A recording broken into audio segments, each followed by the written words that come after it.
अस्सलाम वालेकुम, this is Bushra Khan. आज हम जानेंगे एक ऐसे वायरस के बारे में जो चाइना समेत पूरी दुनिया में फैल रहा है। इसे HMPV ह्यूमन मेटान्यूमो वायरस कहा जाता है। चाइना में फैलने के बाद पूरी दुनिया में इस पर तहकीकात हो रही है। आज जानेंगे इस प्रोग्राम में कि आखिर HMPV किस तरह का वायरस है, इसके सिम्टम्स क्या है, किस उम्र के अफराद को ये ज़्यादा मुतासर करता है और इसके साथ साथ प्रिकॉशंस क्या है, इससे कैसे बचा जा सकता है। चलिए आइए आपको मिलवाते हैं अपने गेस्ट से।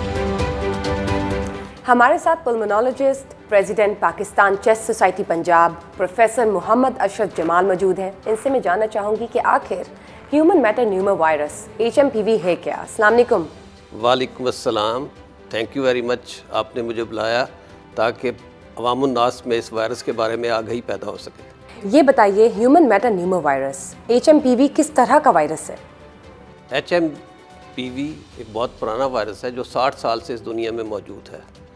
2001 में ये पहली दफ़ा हॉलैंड में आइसोलेट हुआ था। सर्दियों के शुरू में और स्प्रिंग सीज़न में इसके केसेस बढ़ जाते हैं और बाकी गर्मियों में इसके केसेस कम हो जाते हैं। HMPV बेसिकली एक RNA वायरस है जो कि नोज़, थ्रोट और लंग्स को इन्वॉल्व कर सकता है। ज़्यादातर इससे कॉमन कोल्ड होता है, लेकिन बाज़ लोगों को लंग्स में बीमारी हो सकती है। HMPV और कोविड-19 में कौन कौन सी सिमिलैरिटीज़ हैं? HMPV एक बहुत पुराना वायरस है। कोविड एक नया था, उसके बारे में दुनिया को कुछ पता नहीं था। ये एक RNA वायरस है जो कि आम फ्लू, नज़ला ज़ुकाम, सोर थ्रोट करता है। कोविड भी यही सिम्टम करता था, लेकिन कोविड एक नया वायरस था जो कि पहले इस दुनिया में मौजूद नहीं था, तो उसने बहुत ज़्यादा जल्दी से स्प्रेड किया और लंग्स को डैमेज किया, जिससे बहुत सारी वफ़ात पा गए लोग। लेकिन ये वायरस जो है ये ज़्यादातर लोगों में आम नज़ला ज़ुकाम करता है। कुछ लोगों में ये लंग्स को इन्वॉल्व करता है, जिससे उनमें सांस की दुश्वारी हो जाती है। अब ये किन लोगों में ज़्यादा मसला पैदा करता है? 3 किस्म के हैं। एक तो बच्चे 5 साल से कम, एक 65 साल से उम्र के ऊपर के लोग, और एक ऐसे लोग जिनकी क़ुव्वत मुदाफ़त कम होती है, जैसे वो कैंसर के पेशेंट हों, HIV के पेशेंट हों, डायबिटीज़ कंट्रोल ना हो, तो उन लोगों में ये लंग्स को इन्वॉल्व करके इससे डेथ हो सकती है। HMPV के सिम्टम्स बताइए।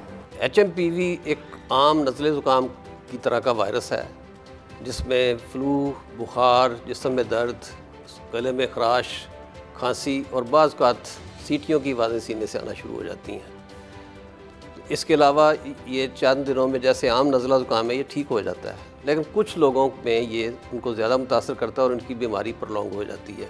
ठीक। अब वो कौन से लोग हैं? उसमें इम्यूनो कम्प्रोमाइज़्ड, जिस तरह जिनमें शुगर कंट्रोल नहीं होती, और पाकिस्तान में आपको पता है कि शुगर बहुत ज़्यादा है और कंट्रोल भी नहीं करता। राइट। इसके अलावा कैंसर के पेशेंट्स हैं, एल्डरली लोग हैं, तो इन लोगों में फिर इसका है कि लंग्स इन्वॉल्व कर लेते हैं और उससे सांस की तकलीफ़ हो जाती है। HMPV से बचने का तरीका बताइए।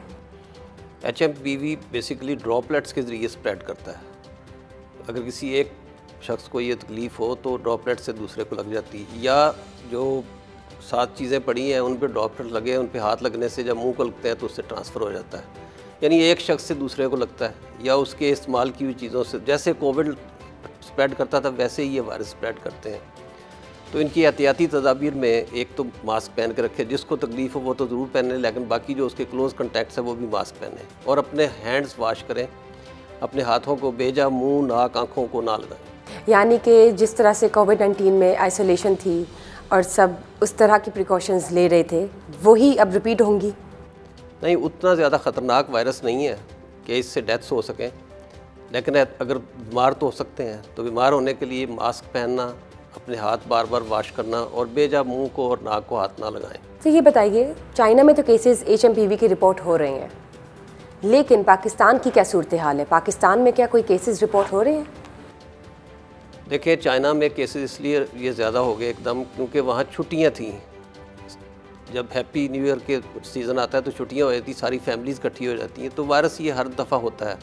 छुट्टियों की वजह से ज़्यादा केसेस हुए और ज़्यादा रिपोर्ट हो गए, वरना ये पूरी दुनिया में है। पाकिस्तान में भी है, UK में है, USA में है, लेकिन कोल्ड वेदर में वायरस ज़्यादा सर्वाइव करता है, और जब छुट्टियाँ होती हैं, फैमिलीज़ इकट्ठी होती हैं, तो स्प्रेड होने का ख़तरा ज़्यादा हो जाता है।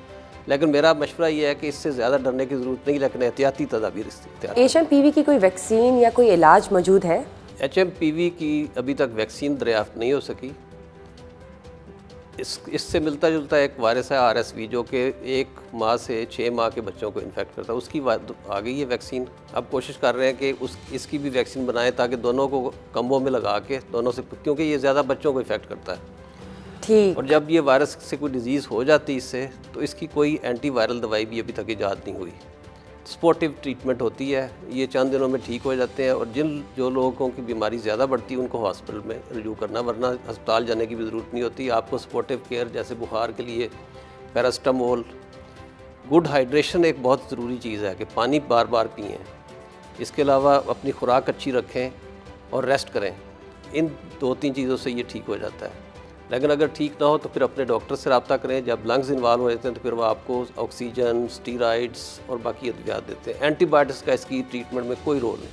अगर HMPV के केसेस बढ़ने लगे तो पाकिस्तान के हुकूमती और सेहत के इदारों को कौन सी हिकमत अमली अपनानी चाहिए?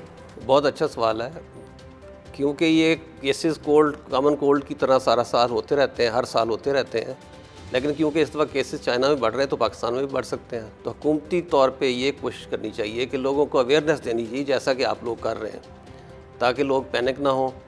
और उनसे बचने के लिए एहतियाती तदाबीर को इंट्रोड्यूस कराना चाहिए। मास्क पहनना, बार बार हाथ धोना और क्राउडेड जगह पे नहीं जाना, ख़ास तौर पे उन लोगों का जो पहले से इम्यूनो कम्प्रोमाइज्ड है, या वो लोग ज़्यादा इफेक्ट होते हैं जिनको एस्थमा, COPD, लंग्स की बीमारियाँ पहले से हैं, तो उनको क्राउडेड जगह पे नहीं जाना चाहिए। तो ये पब्लिक अवेयरनेस का पैगाम अगर गवर्नमेंट दे तो इससे इसका स्प्रेड भी रुक जाएगा और इसके असरात भी कम हो जाएंगे। जिस तरह आपने कहा कि HMPV कोविड-19 की तरह कंटेजियस है, तो क्या क्वारंटीन ज़रूरी है इसमें? जितने भी लंग्स और अपर रेस्पिरेटरी ट्रैक्ट के वायरसेस हैं ये सारे कंटेजियस होते हैं, लेकिन क्योंकि ये बहुत ज़्यादा ख़तरनाक नहीं है, इससे बहुत ज़्यादा बीमारी नहीं होती, इसलिए क्वारंटाइन की ज़रूरत नहीं है। जिस मरीज़ को ये कोई वायरल इन्फेक्शन हो तो उसको मास्क पहनना चाहिए। जब स्नीजिंग हो या खांसी आए तो अपने मुंह पे कोनी से उसको रोकना चाहिए, हाथ से नहीं रोकना चाहिए कभी, क्योंकि हाथ फिर एक से दूसरी जगह लगाते हैं उससे फैल जाता है। क्वारंटाइन की इसमें ख़ास ज़रूरत नहीं। यूजुअली देखा गया है कि जब भी किसी को कोई सिम्टम्स हो या कोई बीमारी हो तो सेल्फ मेडिकेशन पे कोई भी इंडिविजुअल चला जाता है, अपना इलाज खुद से शुरू कर देता है। तो आप ये बताइए नाजरीन को कि क्या सेल्फ मेडिकेशन ज़रूरी है या नहीं, और एंटीबायोटिक्स का इस्तेमाल आप खुद कर सकते हैं या नहीं? ये आपने बहुत अच्छा सवाल किया है। हमारे मुल्क में सेल्फ मेडिकेशन ऐसे इस्तेमाल की जाती है जैसे खुराक इस्तेमाल की जाती है। देखें, जब भी कोई तकलीफ़ हो तो ये जो वायरसेस हैं जनरली खुद ब खुद ठीक हो जाते हैं। तो पुरानी एक कोडिंग है, उस कोड है उसमें रीडर्स डाइजेस्ट में कि अगर आपको नज़ला ज़ुकाम हो, if you treat it will take 7 days, if you don't treat it will take 1 week। तो जनरली ये खुद ही ठीक हो जाते हैं। जो सिम्टोमेटिक मेडिसिन काउंटर पे मिलती हैं जैसे पैरास्टामोल है या कोई पेन किलर्स हैं तो वो ले सकते हैं आप, लेकिन एंटीबायोटिक्स कभी भी अपनी मर्ज़ी से नहीं लेने चाहिए। और ये ज़्यादातर वायरल इन्फेक्शन होती हैं, इनमें एंटीबायोटिक का कोई रोल भी नहीं है। हम एंटीबायोटिक खा खा के उनकी खिलाफ रेजिस्टेंस बढ़ा रहे हैं। तो अगर तकलीफ़ ठीक नहीं हो रही चंद दिनों में तो फिर अपने डॉक्टर से रब्ता करें। बहुत बहुत शुक्रिया आपका।